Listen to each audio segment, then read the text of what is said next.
yang terkasih, kita akan bersama-sama beribadah. Marilah kita mempersiapkan hati dan pikiran kita mengambil saat teduh sejenak.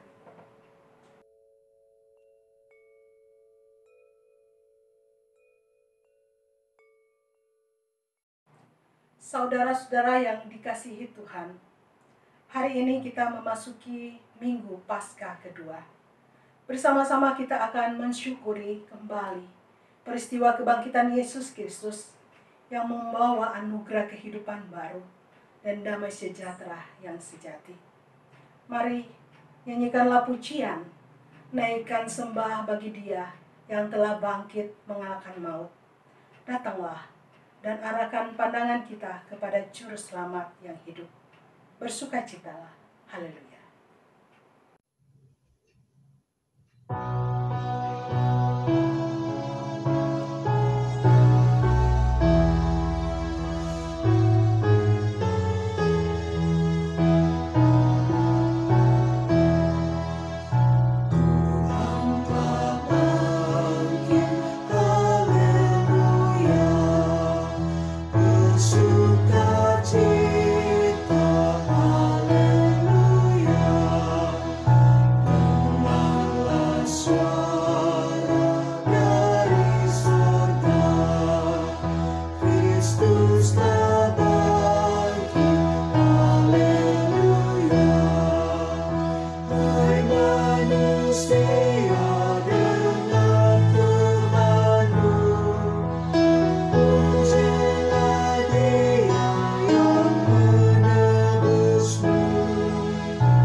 Pertolongan kita hanyalah dari Allah Bapa Sang Pencipta, Putra Penyelamat dunia, dan Roh Kudus Pemelihara kita.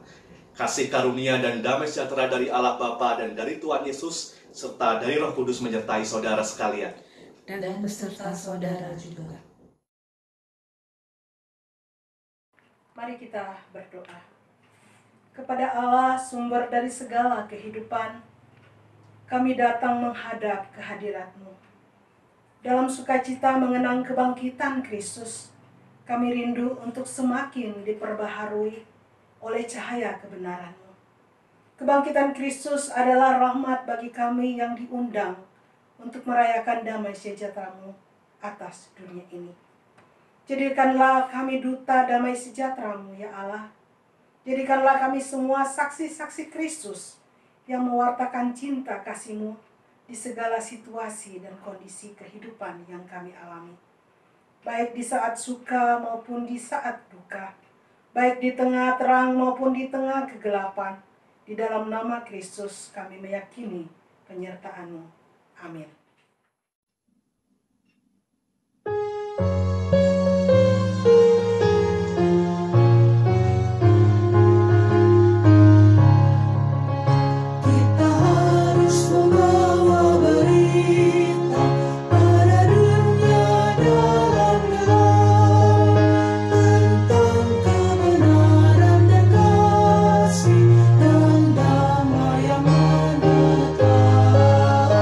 Dan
Litani pengakuan dosa.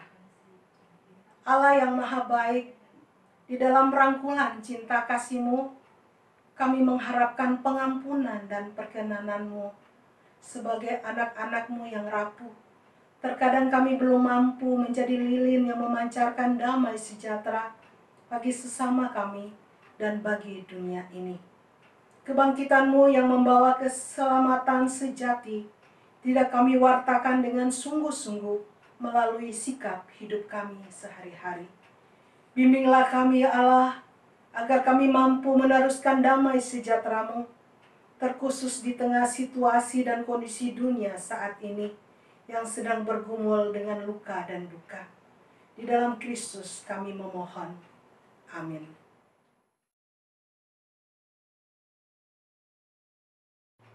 Berita anugerah. Berita anugerah terambil dari 2 Korintus 5 ayat 17. Jadi siapa yang ada di dalam Kristus, ia adalah ciptaan baru, yang lama sudah berlalu, sesungguhnya yang baru sudah datang. Demikianlah berita anugerah dari Tuhan. Syukur kepada Allah.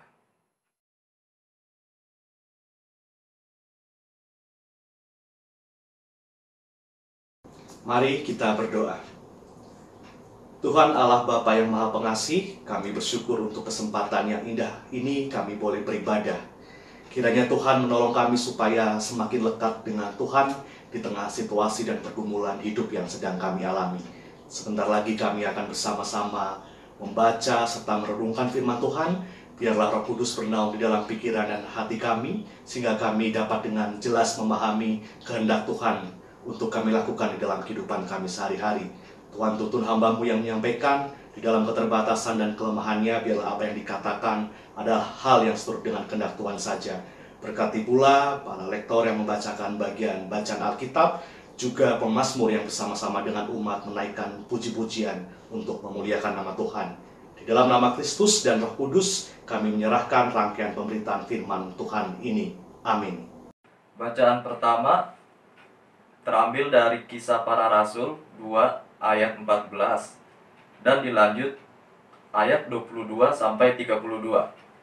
Maka bangkitlah Petrus berdiri dengan ke-11 rasul itu, dan dengan suara nyaring ia berkata kepada mereka, "Hai, kamu orang Yahudi dan kamu semua yang tinggal di Yerusalem, ketahuilah dan camkanlah perkataanku ini. Hai orang-orang Israel, dengarkanlah perkataan ini yang aku maksudkan. Ialah Yesus dari Nazaret, seseorang yang telah ditentukan Allah dan dinyatakan kepadamu dengan kekuatan-kekuatan dan mujizat-mujizat dan tanda-tanda yang dilakukan oleh Allah dengan perantaraan Dia di tengah-tengah kamu, seperti yang kamu tahu. Dia yang diserahkan Allah menurut maksud dan rencananya telah kamu salibkan dan kamu bunuh oleh tangan bangsa-bangsa durhaka. Tetapi Allah membangkitkan dia dengan melepaskan dia dari sengsara maut. Karena tidak mungkin ia tetap berada dalam kuasa maut itu. Sebab Daud berkata tentang dia, "Aku senantiasa memandang pada Tuhan. Karena ia berdiri di sebelah kananku, aku tidak goyah. Sebab itu hatiku bersukacita dan jiwaku bersorak-sorak. Bahkan tubuhku akan diam dengan tentram. Sebab Engkau tidak menyerahkan aku kepada dunia orang mati, dan tidak membiarkan orang kudus-Mu melihat kebinasaan. Engkau memberitahukan kepadaku jalan kehidupan. Engkau akan melimpahi aku dengan sukacita di hadapan-Mu. Saudara-saudara, aku boleh berkata-kata dengan terus terang kepadamu, telah mati dan dikubur, dan dikuburnya masih ada pada kita sampai hari ini.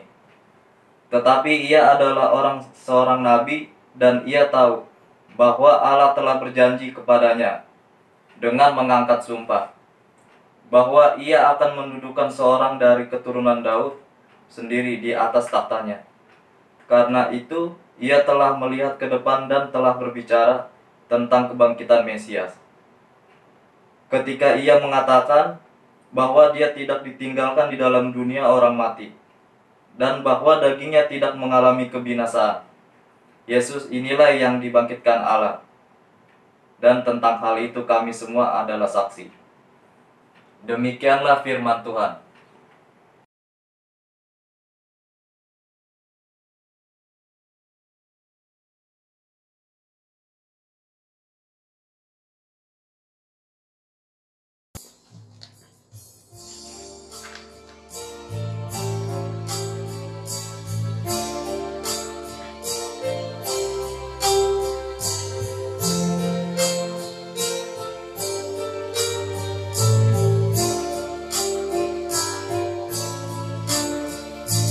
Jaga aku ya Allah, ku berlindung padamu.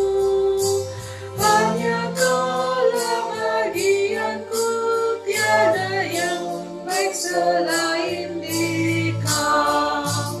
Orang-orang yang kudus yang diam di tanah ini, merekalah orang mulia yang amat kusuka.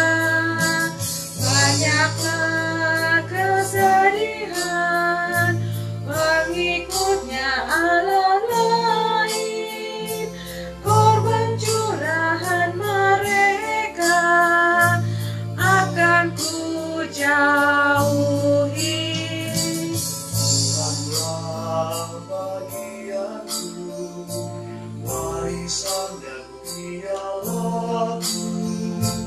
Kau sendiri menentukan yang jadi milikku.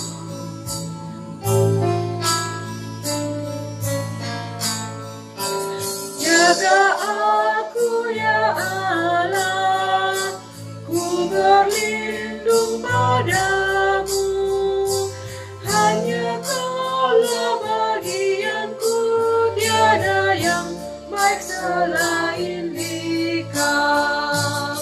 Alih pengukurku jatuh di tempat yang indah, yang menyenangkan hatiku, milik pusakaku. Ku memuji Tuhan yang menasehati aku, nuraniku mengajarku pada waktu malam. Aku pun Selalu memandang kepada Tuhan yang berdiri di kananku, mengapa ku goyah?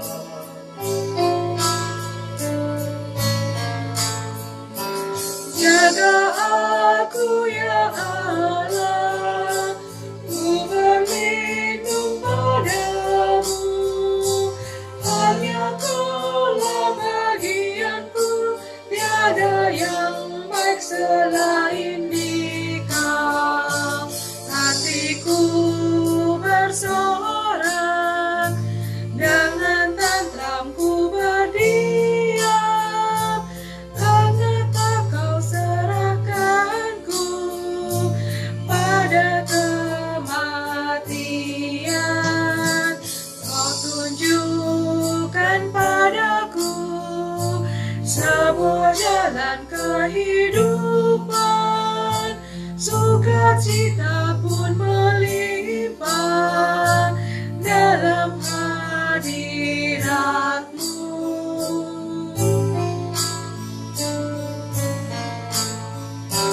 Jaga aku ya Allah, ku berlindung padamu. Hanya Kaulah bagianku, tiada yang baik selain Dikau.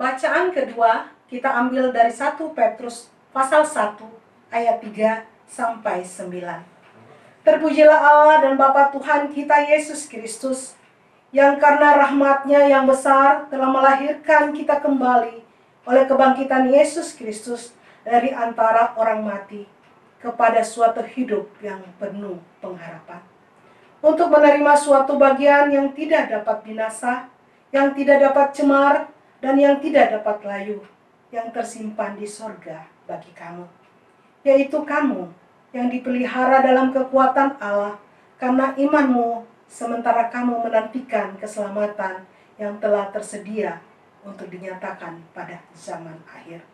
Bergembiralah akan hal itu, sekalipun sekarang ini kamu seketika harus berduka cita oleh berbagai-bagai pencobaan. Maksud semuanya itu ialah untuk membuktikan kemurnian imanmu, yang jauh lebih tinggi nilainya daripada emas yang fana, yang diuji kemurniannya dengan api, sehingga kamu memperoleh puji-pujian dan kemuliaan dan kehormatan pada hari Yesus Kristus menyatakan dirinya. Sekalipun kamu belum pernah melihat Dia, namun kamu mengasihinya. Kamu percaya kepada Dia, sekalipun kamu sekarang tidak melihatnya. Kamu bergembira karena sukacita yang mulia dan yang tidak terkatakan, karena kamu telah mencapai tujuan imanmu, yaitu keselamatan jiwamu. Demikianlah sabda Tuhan. Syukur pada Allah.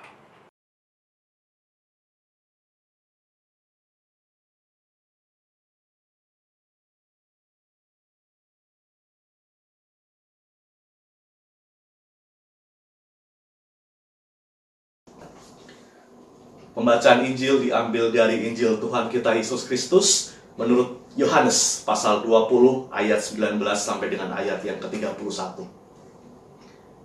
Ketika hari sudah malam pada hari pertama minggu itu, berkumpullah murid-murid Yesus di suatu tempat dengan pintu-pintu yang terkunci karena mereka takut kepada orang-orang Yahudi. Pada waktu itu datanglah Yesus dan berdiri di tengah-tengah mereka dan berkata, "Damai sejahtera bagi kamu." Dan sesudah berkata demikian, ia menunjukkan tangannya dan lambungnya kepada mereka. Murid-murid itu bersuka cita ketika mereka melihat Tuhan. Maka kata Yesus sekali lagi, "Damai sejahtera bagi kamu. Sama seperti Bapa mengutus aku, demikian juga sekarang aku mengutus kamu." Dan sesudah berkata demikian, ia mengembusi mereka dan berkata, "Terimalah Roh Kudus. Jikalau kamu mengampuni dosa orang, dosanya diampuni. Dan jikalau kamu menyatakan dosa orang tetap ada, dosanya tetap ada." Tetapi Thomas, seorang dari ke-12 murid itu yang disebut Didimus, tidak ada bersama-sama mereka ketika Yesus datang ke situ.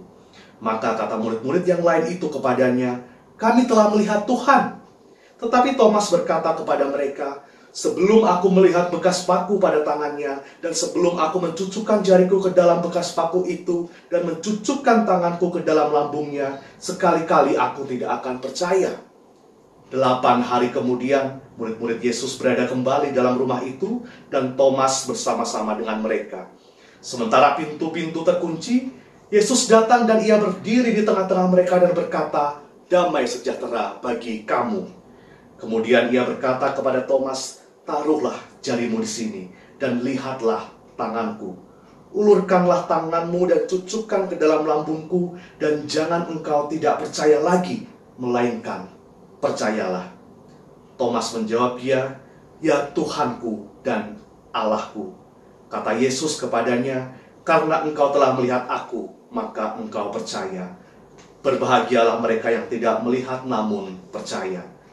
Memang masih banyak tanda lagi yang dibuat Yesus di depan mata murid-muridnya yang tidak tercatat dalam kitab ini.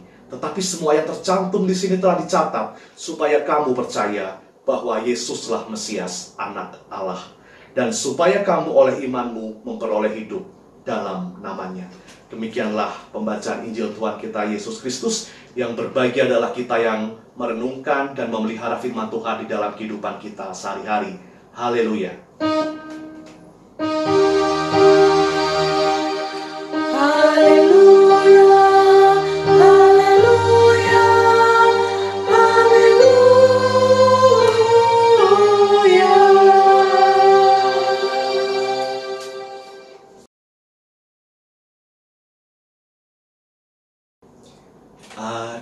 damai sejahtera Allah, ada damai sejahtera Allah, ada damai sejahtera Allah di hatiku. Bapak, Ibu, dan Saudara yang dikasihi oleh Tuhan, adakah pada saat ini, saat sekarang, Bapak, Ibu, dan Saudara merasakan ada damai sejahtera? Mungkin bisa kita renungkan sejenak. Kita sedang merasakan damai sejahtera atau tidak ya? Mengingat situasi dan kondisi yang sekarang sedang kita alami terkait dengan bagaimana kita diajak untuk menyesuaikan diri dengan berbagai batasan terkait dengan penyebaran virus COVID-19. Kita tidak bisa bergerak secara leluasa ketika mau keluar rumah. Juga kita melihat di mana-mana perekonomian mulai melemah di semua lintas profesi. Mereka kemudian mengalami kemunduran. Juga kita melihat ibu-ibu rumah tangga terutama merasakan bagaimana harga kebutuhan pokok juga mulai naik. Jadi kurang lebih bagaimana apa yang Bapak, Ibu, dan Saudara rasakan? Adakah kita merasa damai sejahtera atau tidak? Mungkin dalam bagian kehidupan kita pernah mengalami pergumulan, dan ketika kita ditanya oleh orang, bagaimana perasaanmu? Aku sedang tidak merasa damai sejahtera. Ketika orang menyatakan bahwa dia sedang tidak merasakan damai sejahtera, biasanya yang dialami adalah kebingungan, kegelisahan, ketakutan, keraguan, trauma, kekalutan, dan galau. Apa yang kemudian dilakukan orang ketika mereka merasa tidak damai sejahtera? Pilihannya mungkin ada dua kurang lebih, Ibu, Bapak, dan Saudara. Yang pertama adalah dia bisa larut di dalam kesedihan dan kegelisahannya, kemudian menjadi putus asa dan kehilangan harapan. Atau yang kedua, ia mau untuk bergerak maju. Dia mau mencari dan merengkuh damai sejahtera itu, dan khususnya di dalam perspektif iman, tentu mencari damai sejahtera itu bersama dengan Tuhan. Sehingga terlepas dari situasi dan kondisi yang dialami, baik suka ataupun duka, orang tersebut dapat tetap menemukan damai sejahtera di dalam dan bersama dengan Tuhan. Paskah adalah juga pesan mengenai kehadiran damai sejahtera. Dan terkait dengan damai sejahtera ini, kadang memang kurang diperhatikan ketika kita sedang merayakan Paskah. Tetapi pada minggu hari ini kita mau belajar dari bacaan leksionari kita terkait bahwa Paskah ini rupanya adalah berita yang sangat luar biasa mengenai kehadiran damai sejahtera bagi seluruh dunia. Mari kita perhatikan bacaan Injil kita, Ibu, Bapak, dan Saudara, yang mengisahkan tentang penampakan Tuhan Yesus kepada para murid setelah ia bangkit dari kematian. Dikatakan di sini, pada suatu waktu, ketika hari sudah malam pada hari pertama minggu itu, berkumpullah murid-murid Yesus di suatu tempat dengan pintu-pintu yang terkunci. Kita tentu bisa merasakan apa yang dialami oleh murid-murid pasca ditinggal oleh gurunya.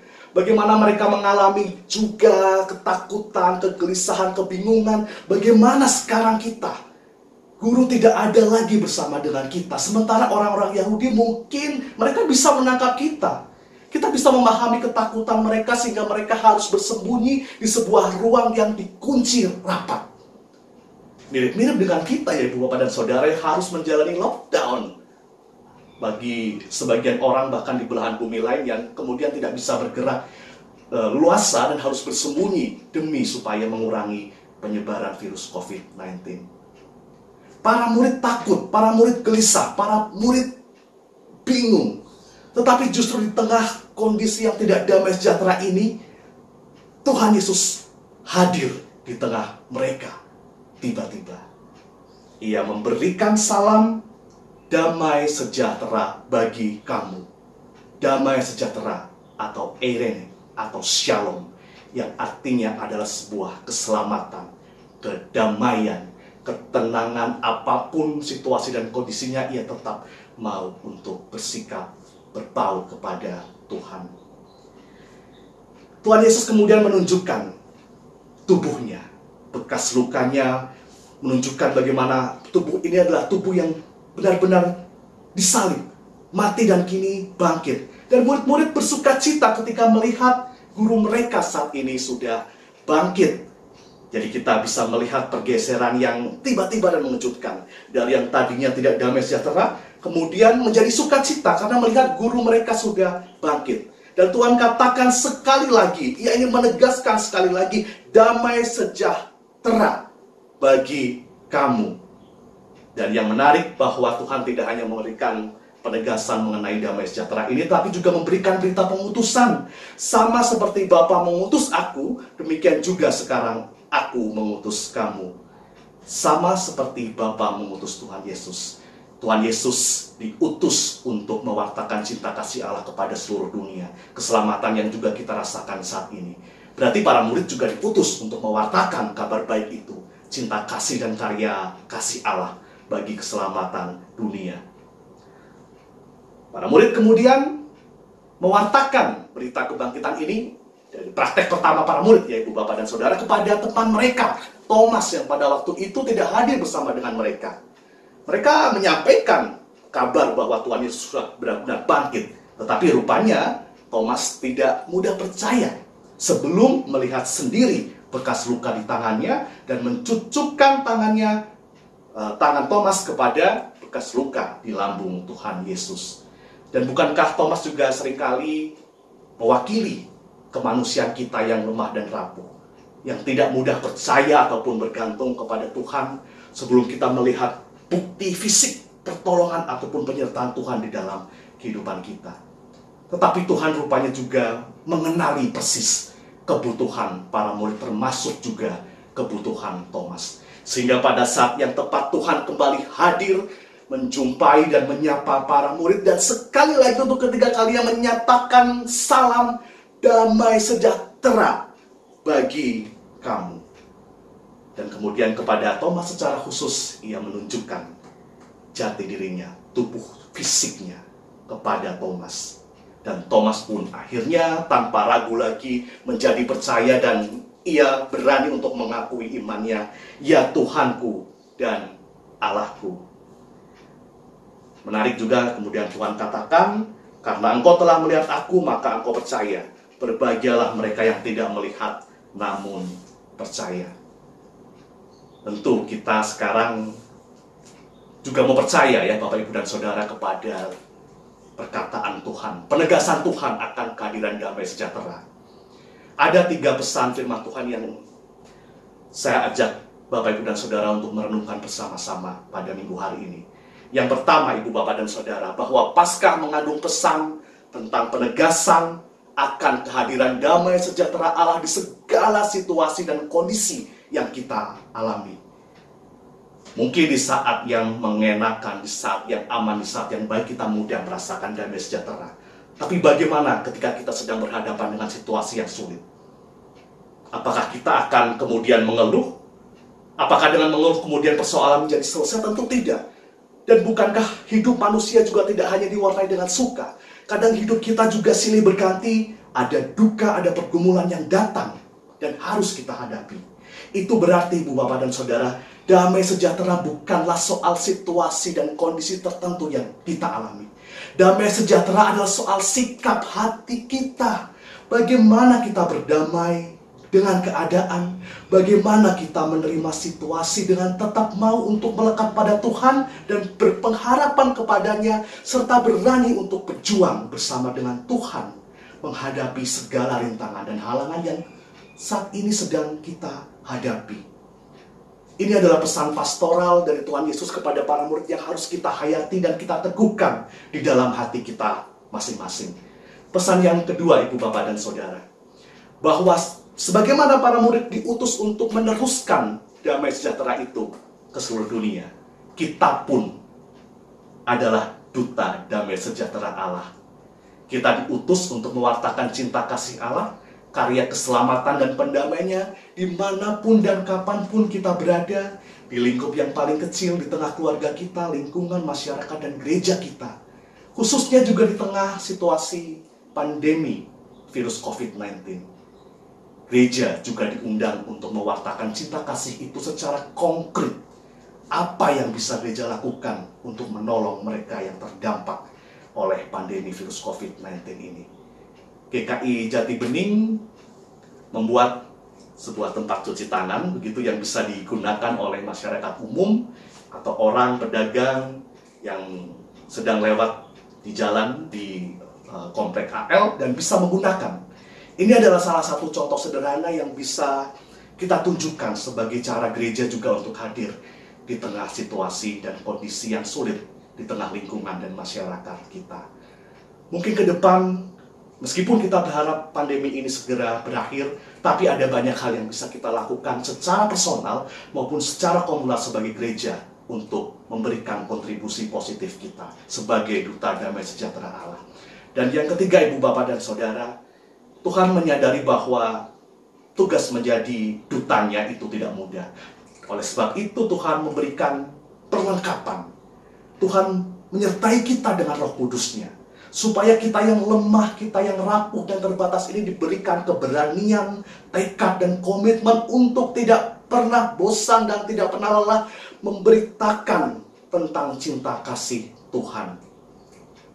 Sudahkah kita di dalam keseharian kita melalui tutur kata kita, melalui pikiran kita, melalui cara kita berinteraksi dengan orang-orang di sekitar kita juga menunjukkan damai sejahtera yang Allah hadirkan di dalam kehidupan kita. Inilah pesan firman Tuhan yang kita perlu renungkan bersama, bagaimana Paskah menghadirkan damai sejahtera bagi kita di tengah situasi dan kondisi apapun yang saat ini ataupun kelak akan kita hadapi, dan bagaimana kita meneruskan damai sejahtera itu kepada orang-orang sekitar kita sambil tetap percaya penuh kepada penyertaan dari Tuhan. Jadi, adakah damai sejahtera itu sekarang kita rasakan? Amin. Saat hening untuk kita. Marilah kita memperbaharui pengakuan iman percaya kita dengan menyatakan pengakuan iman rasuli bersama-sama. Aku percaya kepada Allah, Bapa yang Maha Kuasa, Khalik langit dan bumi, dan kepada Yesus Kristus, anaknya yang tunggal Tuhan kita, yang dikandung dari Roh Kudus, lahir dari anak darah Maria, yang menderita sengsara di bawah pemerintahan Pontius Pilatus, disalibkan, mati dan dikuburkan, turun ke dalam kerajaan maut. Pada hari yang ketiga bangkit pula dari antara orang mati, naik ke sorga, duduk di sebelah kanan Allah, Bapa yang Maha Kuasa. Dan dari sana Ia akan datang untuk menghakimi orang yang hidup dan yang mati. Aku percaya pada Roh Kudus, gereja yang kudus dan am, persekutuan orang kudus, pengampunan dosa, kebangkitan orang mati, dan hidup yang kekal. Umat yang dikasihi oleh Tuhan, mari kita menaikkan pokok-pokok doa syafaat kita. Kita berdoa. Ya Tuhan, sumber anugerah di dalam kehidupan kami sungguh bersyukur di dalam ibadah minggu ini kami diingatkan untuk tetap melekat kepada Tuhan yang memberikan kepada kami damai sejahtera yang sejati. Sehingga terlepas dari segala situasi dan kondisi pergumulan hidup yang kami alami, baik suka maupun duka, hati kami tetap damai sejahtera. Hati kami tetap dapat menerima keadaan dengan tetap berpengharapan kepada Tuhan yang memberikan kami kekuatan untuk dapat berjuang mengatasi setiap rintangan dan halangan di dalam kehidupan kami. Kami percaya Engkau senantiasa meneguhkan iman kami. Kami rindu ya Tuhan untuk menaikkan pokok-pokok doa syafaat kami. Kami mau berdoa bagi gereja Tuhan dimanapun berada. Khususnya di tengah situasi pandemi global virus COVID-19, gereja harus memikirkan dan melakukan cara hidup menggerejanya yang baru dengan melakukan ibadah online maupun dengan cara-cara yang selama ini mungkin tidak kami pikirkan, tetapi bagaimanapun harus kami lakukan demi menghimpun umat Tuhan yang tetap rindu untuk bisa beribadah, menyatukan hati, menyatukan pikiran, dan bergumul bersama dengan Tuhan dan juga dengan sesama. Tolong kami setiap gereja Tuhan dimanapun itu berada, supaya semakin meneguhkan iman. Dengan cara hidup gereja yang baru, kami mau untuk menjadi gereja yang relevan, hadir semakin nyata bagi anggota jemaat kami dan juga bagi lingkungan di sekitar kami. Berdoa juga ya Tuhan untuk peristiwa penyebaran virus COVID-19 ini juga kami rasakan semakin membuat orang-orang gelisah ataupun takut. Ada begitu banyak cara-cara himbauan yang seringkali membuat kami bahkan merasa tidak cukup percaya diri untuk mengatasi ini dengan kemampuan ataupun kekuatan kami sendiri. Berikan kami kekuatan ya Tuhan, untuk bisa berlaku di dalam hikmat dan kebijaksanaan kami, sehingga kami dapat turut bertanggung jawab untuk menanggulangi penyebaran virus COVID-19 ini dengan cara yang bisa kami lakukan. Berkati para tenaga medis, dokter, perawat yang menangani para pasien, kiranya Tuhan menolong mereka, Tuhan berkenan untuk menyembuhkan mereka yang terjangkit. Biarlah Engkau segera melewatkan situasi pandemi yang sulit ini, sehingga kelak ketika kami kembali pulih, hanya satu nama yang bisa kami muliakan, yaitu nama Allah saja, yang sudah juga mengajarkan kami untuk melakukan refleksi atas setiap pergumulan hidup yang kami alami. Berdoa juga ya Tuhan untuk setiap pribadi, anggota jemaat dan simpatisan beserta dengan keluarga mereka. Apapun yang menjadi permasalahan, pergumulan terkait dengan kesehatan, terkait dengan kehidupan perekonomian, terkait dengan studi ataupun sekolah anak-anak, terkait dengan pekerjaan, kami juga mau menaruh itu semua di dalam rangkulan tangan kasih Tuhan. Berikan kami damai sejahtera itu ya Tuhan, sehingga kami tetap dapat kuat menjalani kehidupan tentu dengan iman yang semakin hari semakin diteguhkan oleh Kristus. Inilah pokok-pokok doa syafaat kami ya Tuhan. Kami rindu untuk menutupnya di dalam doa yang Tuhan Yesus ajarkan kepada para murid. Bapa kami yang di surga, dikuduskanlah namamu, datanglah kerajaan-Mu, jadilah kehendak-Mu di bumi seperti di surga. Berikanlah kami pada hari ini makanan kami yang secukupnya, dan ampunilah kami atas kesalahan kami, seperti kami juga mengampuni orang yang bersalah kepada kami. Dan janganlah membawa kami dalam pencobaan, tapi lepaskanlah kami daripada yang jahat. Karena Engkaulah yang punya kerajaan, dan kuasa, dan kemuliaan sampai selama-lamanya. Amin.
Umat yang dikasihi oleh Tuhan, kita undur dari ibadah ini sambil mengingat bahwa damai sejahtera Tuhan senantiasa diberikan bagi kita. Dan teruslah bersemangat di dalam menjadi dutanya, menghadirkan damai sejahtera dimanapun dan kapanpun kita berada. Dan mari kita bersama memohon berkat dari Tuhan. Tuhan memberkati kita dan melindungi kita. Tuhan menyinari kita dengan wajah-Nya dan memberi kita kasih karunia. Tuhan menghadapkan wajah-Nya kepada kita dan memberi kita damai sejahtera.